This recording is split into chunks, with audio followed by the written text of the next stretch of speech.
know him now because of the artistry of these people here.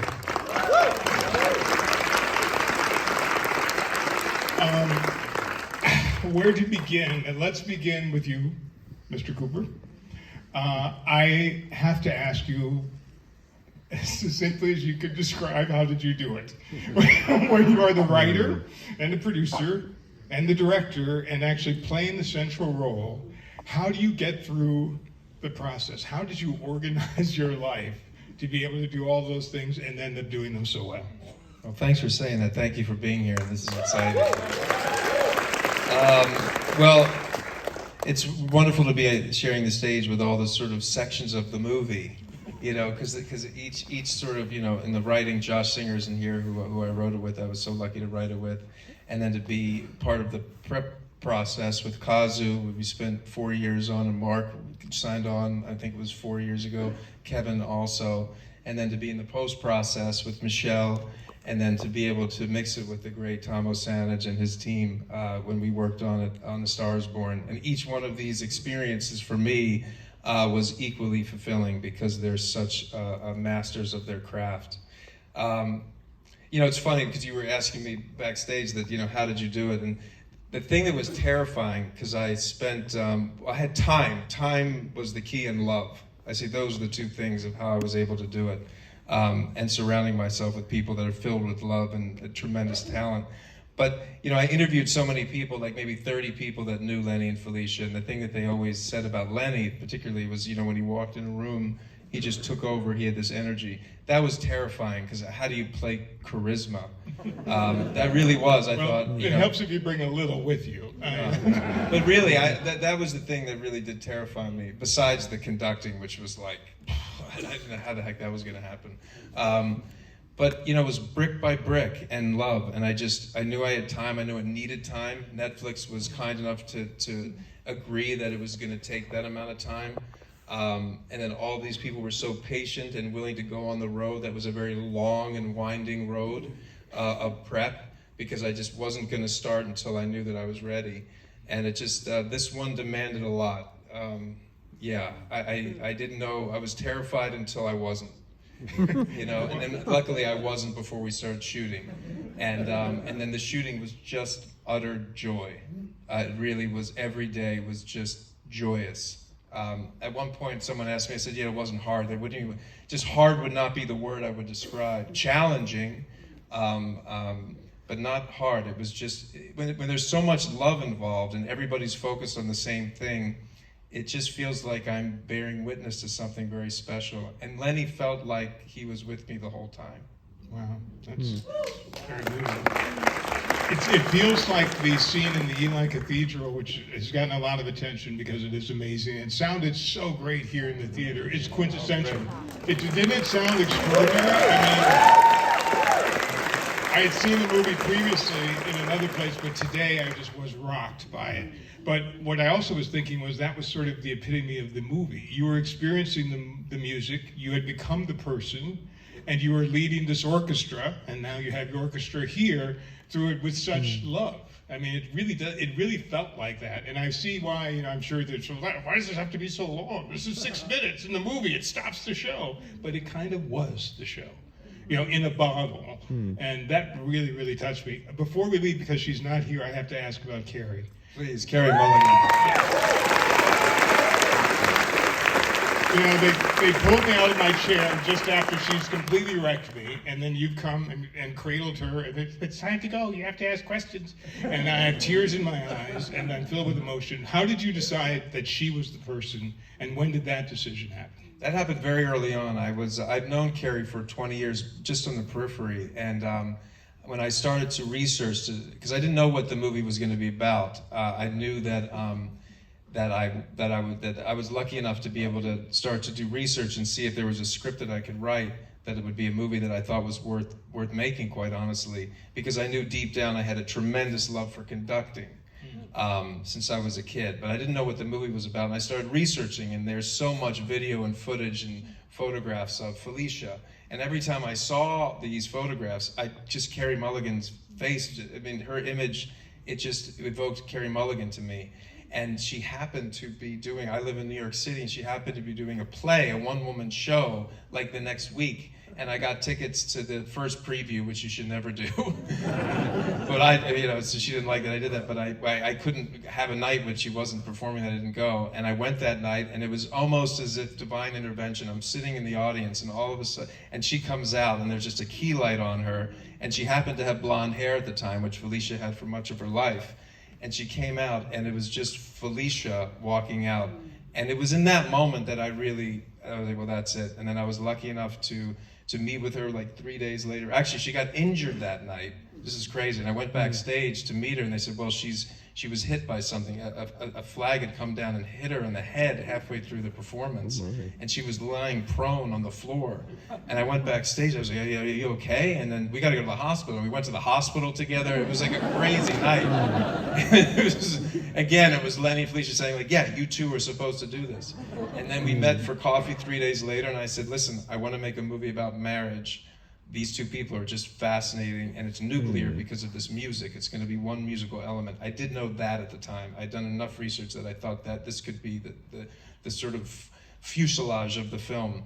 And she was willing enough to sign on. And then 3 days after that, I said, hey, do you want to come to Philadelphia and narrate the opera Candide by Bernstein? This conductor, Yannick, has asked us to do it for free.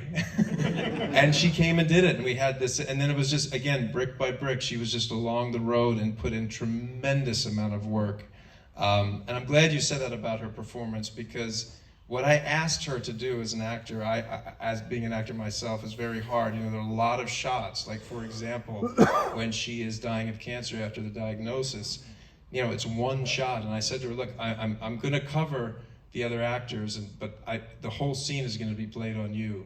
And, you know, that's very difficult. And the colors that she shows in that just pushing, I mean, for a filmmaker, you're just in heaven. I mean, I was trying not to audibly cheer while the take was occurring. Yeah, there's a lot of moments like that in this movie. And so, Bradley, before I leave you, I just wonder, with each of these professionals, I'm going to turn to your team for a bit, but you have to be grateful for one particular thing that each of them gave you. This feels like the movie was an exchange of gifts. I mean, you were exchanging your gift through Lenny's power and the music, and obviously each of them brought something to the movie. If you could think of one thing that you're grateful for that these people brought to it, could you tell us? Sure. Go down the line? Yeah, absolutely. Well, this is my main man right here, Kazu. Please. Have you ever seen anything like it? I have. And he was on set every day. We were the first two to arrive. Well, he arrived before me, and we created Lenny together. We kept working on Lenny all throughout the shooting process. I'm sort of a sickness of a work ethic, and it's matched with him. And I think we found a kindred spirit in each other. And really, when I think of Lenny, it's the two of us. It's not me, it's two of us who have then opened ourselves up, put the work in, and Lenny came down. I'm bonded with Kazu forever. And he opened his home to me. I would go to his house and work on it on weekends for years. We worked on this, on the various looks of Lenny. So it's Kazu's, otherworldly talent and his passion and his love. And he's just a beautiful, beautiful man. Mark Bridges,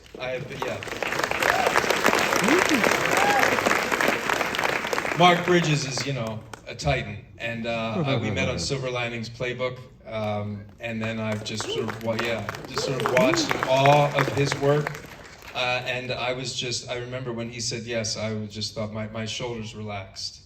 But what I didn't know was his level of just digging so deep and research. And so much of the movie, so many of the visual aspects of the movie came from Mark's research. And also just how collaborative he is, how collaborative everybody has been. Really willing to go the extra yard and never, I don't think there was ever a troubled moment ever. And it was just beautiful. Everybody came to work. I always felt supported, and it was just incredible, and I hope I get to work with Mark again. Michelle is a savant. Michelle Tesoro, who's the editor, is a savant, and I'm just so lucky that I talked her into doing this movie.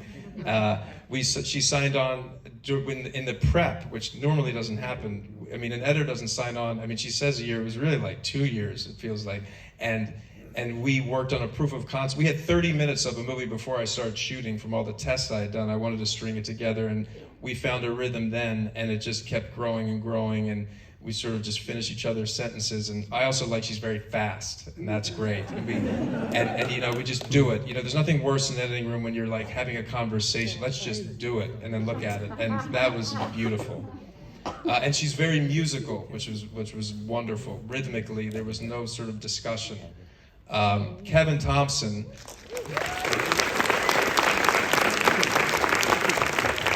brings a breadth of knowledge and that I just didn't know about, and I knew that. That's why I wanted to hire him. And I mean, Birth was a movie that really hit me, and I really wanted to capture the authenticity of all of the eras and in New York City throughout time. And I knew that Kevin Thompson, there was nowhere else to go, and he delivered in such a massive way. And again, the collaborative nature, always never giving up. Can we beat it? Can we beat it? Can we beat it? Can we do something better? And never giving up. Text at 2 a.m. and just always responding and then coming to me with ideas. And it was just, again, I hope we work together for the rest of my career. And Tom could speak to this, but when I love something, I'm a part of every process, every single sound of a bird. And the mixing of a movie is as arduous and as detailed as the writing and every other aspect. And so it's kind of the most fun because you know what you have, and then you get to elevate it sonically in a way that it really comes to life. Because you've been watching the movie in stereo, and with just the recorded sound, and then you get in that mixing stage with he and his team, and Dean and Tom he's the greatest. We met on American Sniper, and we did A Star Is Born, and we did Joker together, and he is just the absolute greatest. I'm so lucky I got to work with him, and his dedication, and he's a savant also. I mean, what he can do is just incredible, and I'm so lucky that he and his team agreed to mark out that time, which was not easy for us for this movie. They really made it work. So thank you. Wow. And that's it. No. I mean, he said just about everything, but let's give you a chance. Let's start with Michelle, because Michelle is the only one that I know that I've worked with. Michelle, you are amazing. And what I'm most amazed about the cutting of this movie is the lack of cutting and how those decisions were made. How you decided, and I'm sure it's in collaboration, but what was the back and forth like where you said, this we're only going to do in one, this I just need to cut here. It seems so tasteful and restrained. Tell us how that came about. I mean, Bradley and I worked hand in hand. I mean, literally, he was in my ear like for 8 hours a day. And we would just, the performances had a lot of rhythm in it. Like he is, a lot of times, obviously he's in the scene and he's controlling the rhythm of it. And, there's no cutting around a pause between dialogue or anything like that. And things were just designed in a way that we didn't have to do that. And so really the cutting for this movie was about scene to scene and moments of their life. And we would go through the movie in, a pass of the movie in a day. And we did that for months. And then at the end of the day, we would shoot him a pics, and sure enough, at 9:30, he would watch diligently wherever the cut was. And he would do that every day. And so we would start the next day new. And so in that, doing that, we were able to kind of find a flow throughout the whole film and not just scene to scene. So I think that's kind of how, and we're both musical, and so it just felt natural where we always found the same place where we wanted to get out. And let's add Kevin to that equation between the two of you, because the opening, the first 10, 20 minutes, was such an overture. I mean, it was an editorial, musical, and visual overture with these great transitions and just the design of it. Can you talk about how you guys, and Bradley, chime in if you want, talked about how that came together? Because up to, from the beginning to the on the town sequence, it's just like, all I'm doing is saying, hell yes, keep taking me where you want to take me. Well, the Carnegie Hall apartment that we find Lenny in as a young man was one of the first things that Bradley had conceived in his mind, and one of the first things he described to me, and he sketched it out on paper. And I have to say, it went through a lot of organic evolutions of design detail because of the way it had to be constructed for the camera shot. But in the end, I think the result is pretty much exactly what Bradley had envisioned in terms of... Including how you move from the scene and the overhead shots. Yeah, I think we designed for black and white film. We designed for the aspect ratio. We designed based on authenticity of the apartment that he had on the top of Carnegie Hall. And then we learned about all of that, and then we made it work for the shot and for the feeling of the drum beat of On the Waterfront, and for the rhythm and the heartbeat that needed to open that movie and get him. So it was one continuous shot up until we were in the box of Carnegie Hall inside the main hall. Lots of work, lots of previs, but it ended up... Oh, so it's very visualized, not just storyboarded, but previs. Yeah. Looking at different lenses, looking at like lots of different ways, and just tweaking the height of the loft and the shape of the stair and everything so that it could have the rhythm and the pace that Bradley wanted. Wow, that's awesome. Let's just add into this Kazu, because I hate bad makeup, like most audience members. And it really throws me out of the movie when I see, wig lines and the little attachment on the top of your nose. So I'm in this movie and I kind of know what Bradley Cooper looks like, but I don't recognize him. And he feels fluidly moving through these different time zones, down to the occasional mark in his face that you did just to develop it. Why is this so much better? That's the real question I want to ask. What about how you designed it or how you put it together? Maybe it's his face alone that made it so convincing. I like it because you hate the bad makeup. And you agree. I hate the bad makeup too. I think, it's very hard to explain in a few words, but he is a drive. He was a drive, and he has so much love to the whole crew. And that kind of created like a safe environment for us to literally, almost like a courage to fail. Wow. And by doing that, we have to keep, making a new one, improve it, and that's how we raised the bar. And he was a key person, I think, and his passion and love really reflected to us, and that motivated us to make something amazing, and you saw the result. But you had him in the chair for the full old age makeup for 4 hours? The last stage took about 5 hours. Wow. Yeah, but it's that's the way it is. I want to do it in 10 minutes, but it doesn't work that way. Well, then we'd be complaining about it. Yeah. And especially, he wanted just me to apply the face. So that was tough because it's a standing 5 hours straight and to just keep applying. Normally you have more than one person, but we knew that he had to apply it. There was just no other way. I wonder if that's part of the reason why it works so well. It is. Yeah, I think because everybody has a different brain and eye and hand, and they try to make the same one thing. That's quite difficult, especially focus on one face. So that was the reason, and always I was hoping when I go to the bathroom, in my head, I can take a break. But the thing is, the important part was. Never knew that. It's something to think about. I thought you didn't want me to go. Yeah, but never clearing this up. But the authenticity is important because Lenny was a big inspiration when I was a kid too, and I loved his face, and so I cannot simply copy his face over Bradley's face because the proportion is different.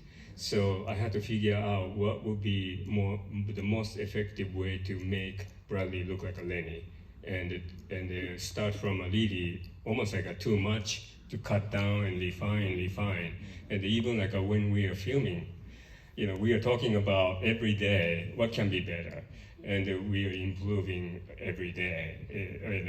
At the end of the almost like at end of the filming, we were joking together like, well, we can reshoot the whole movie, because I enjoy this show so much because of him. Wow. It was like I could keep going.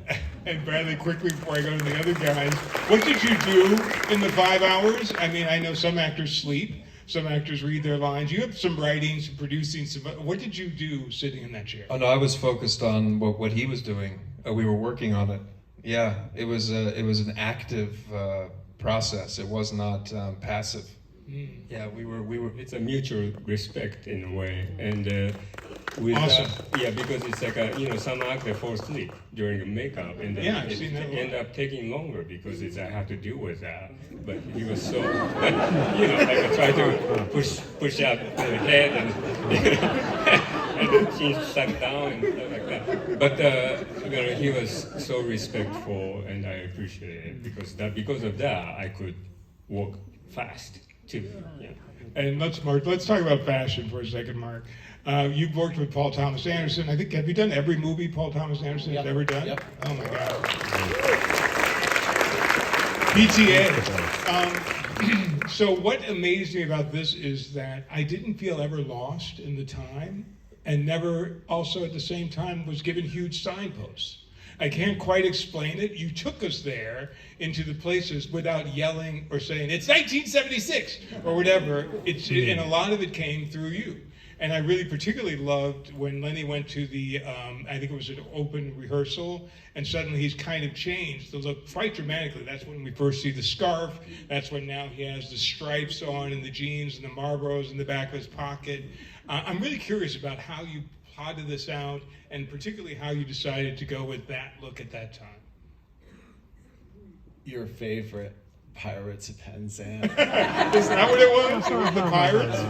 That's what Bradley called it. You look at all the research and well-documented life, and you pick the beats. That particular scene is a very short period of Lenny's life when he has a beard and sort of branching out in a few different ways. And I found that in a piece of research he's conducting during that time, rehearsing. And it felt right to say everything about what was going on for that character at that moment in his head and in his heart. And a lot of things were like that. You tried it. What costume design usually does, hopefully, is tell a story. So, and my tools are the length of a skirt or a bulk of a shoulder or a shape of a pant. And so that's how we got the signposts of changing time. Well, the other interesting thing is because you had Jamie and Alex and Nina, who were Lenny's children, and access to his actual closet. I understand you rated it, and some things actually have appeared in the movie. They were so gracious to us, opened their home to us, and we went in, looked in the closet, saw quite a few things from Lenny's in his later years. There were a couple of dresses that were Felicia's that she always wore at the country house, and I thought that was very interesting, and I knew we had scenes coming up and maybe we could use it on Carrie. And one of Felicia's dresses actually went on Carrie, and it was great to have that energy. And it was. Which dress was it? It's a blue gingham long dress with. But not the one she wore at the Kennedy Center. No, it's a casual dress. So she said, "Did you see Jamie?" Oh, yeah. And she's just at the house, and that was really Felicia's dress. We had one of Lenny's robes that didn't quite make the final cut, but we had one of his robes. And so having their things, and it's just all part of a whole family feeling. The Bernstein kids were our family, and taking care of us and helping us any way we could. And of course, working with Bradley was just you're taken by his passion of the project, and you want to be a part of that and do your best. It's one of the few times that wardrobe broke my heart.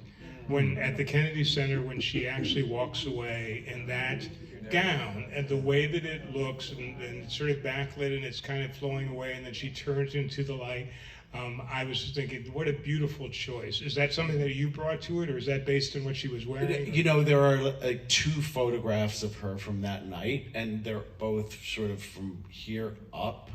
So you could tell a few details. We kind of imagined what that dress is and recreated it. Thankfully, you shot it that way. I mean, I'm just trying to serve the piece, and then happy accidents happen with a beautiful long shot like that where you really get to see the whole dress, and it makes a statement. So, yeah, and I talked to Jamie about that night, and she says, not happy. The pictures of her mother looked very unhappy that night. So I thought it was the perfect dress from reality and worked perfectly dramatically. And Tom, and here what we experienced tonight was extraordinary. We heard every bit of all the work that you did and all the hours you spent. Just so you know, it was all there and we felt it. And one of the most amazing things is, because I've been on the dub stage and the sound mixers usually don't complain, but there's a lot of overlapping dialogue. And there's a lot of people talking simultaneously. And yet somehow I'm okay with it. I'm understanding what's happening in the scene and I'm loving it. What were the challenges of that and trying to understand what could people understand? What can I skip? I mean, what was that like? Certainly part of it is just what do I understand? But there's the big challenge with that is you have multiple microphones, and in a case where, say, they're at the party and, Lenny's talking to multiple people as he moves through, you would sort of think, oh, well, there's a mic on Lenny, there's a mic on that guy, and, that is just that guy, but that's not the case because the people around them are all talking. That was shot with everybody that's in the room was talking. And so it's literally a matter of going into minutia detail and finding syllables off of whatever seems to be the clearest, version of that phrase, that word, whatever, to get it in the right place and get it audible. Wow. This, one of the things I would say about this is that this movie is a huge dynamic range. There's some very quiet, very intimate scenes, and you need to feel, how intimate that is. You need to, feel how when Lenny and Felicia are kind of on their date or whatever in the theater, it's just them and it's super quiet and there's this space, and so you would think, oh, the big loud events, those are the hard ones. They're not as hard as those quiet, intimate things, because in those cases everything is exposed. There's nothing to hide behind, and in the real world there's noise, that's shot on film. There's camera noise, there's cars outside, there's rumbles, all that, has to go away somehow. And that's just, a lot of work and trying to get it back to a sounding natural. But I will just say to Tom, just bringing that up just to talk about his artistry, it's not just technical. We were always talking about story and specifically, I do remember the day where you created the sound, that slight echo and the hollowness of that they really felt alone. And I remember being just elated when you would come up with that tone of their voice and the whole scene just came alive. And that's what he did for every scene, he and his team. It was just, they were always thinking about story. And that's just what you pray for. Like the reverb in that, you think, oh, well, reverb in a room. No, it's telling a story. That's right. And it's about that, feeling that space and the hollowness and the emptiness of that space brings you closer to them. Well, and this brings us back to conducting again, because that's also Bernstein's music, is very much, has a huge dynamic range, and he uses pauses or silence or sustained notes, as you hear in Mass a lot, because he's going to explode. You know, that's why he loves that Mahler piece. And what you did was you made all those the room for those biggest pieces to be effective by keeping everything else in that range. Now, obviously, it's the artistry of the editing as well as Bradley that makes it really sing. So thank you for that. It's the first time I'm going to replay a mix just for the mix. And Bradley, coming back to you, I'm trying to think of another film, certainly another American film, where the hero was bisexual, and it was dealt with frankly, and it was dealt with without any salaciousness, and it was dealt with romance and with heartbreak, and it allowed us to understand what was happening with him. As you were tracking the character, now I'm talking to Bradley, the actor now. How did you find your way around it? Did you know, because he's a very extraordinarily loving man, and so is it just, I love everything? How did you deal with that? I mean, really, it was the idea that I was able to write the script, and that it was all there. So it was already, the structure was there, and it was just about inhabiting it. You know, I was lucky again to have all this time, so I would always do this exercise where I would start the movie and how far could I go in my head playing every scene. And I really don't start shooting until I could start and play the whole movie through my head. Then that's when I feel I have the confidence to then go and be on the day and explore, and then can I better it? So that was already sort of built in. That was, I banked that, and then that allowed me the freedom to then explore within the scenes. And also, I think people imagine you just went to the set and performed the scene as if for the first time and then shot it. But in the case of certainly the Thanksgiving Day parade scene, as I call it, that lovely one-take, wondrous scene, I'm assuming you must have rehearsed it quite a bit and then been able to just inhabit it in such great reality during the day, but I don't know. We wrote that scene years ago. That was one of the scenes that really did not change. And it was always, that was it. We just shot that. That was 3 takes, and it was the 3rd take. That's 3 the takes? movie. Yeah, that was it.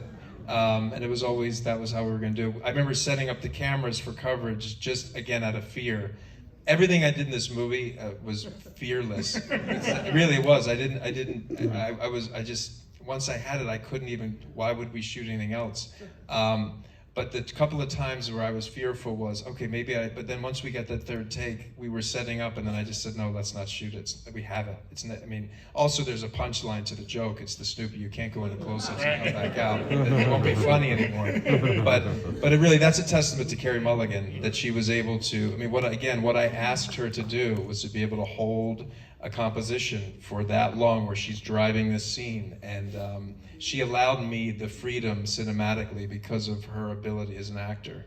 Well, you also said, thank you, you also respected the audience enough to say, you watch who you want to watch. You follow the scene as you feel it, you do the editing here. Well, I didn't even think about that as much as, my hope is that you're just watching the whole thing together as one. They always share a frame. The only time they don't is when they're apart, and they have to bear witness to us, and the close-ups are very specific in this film.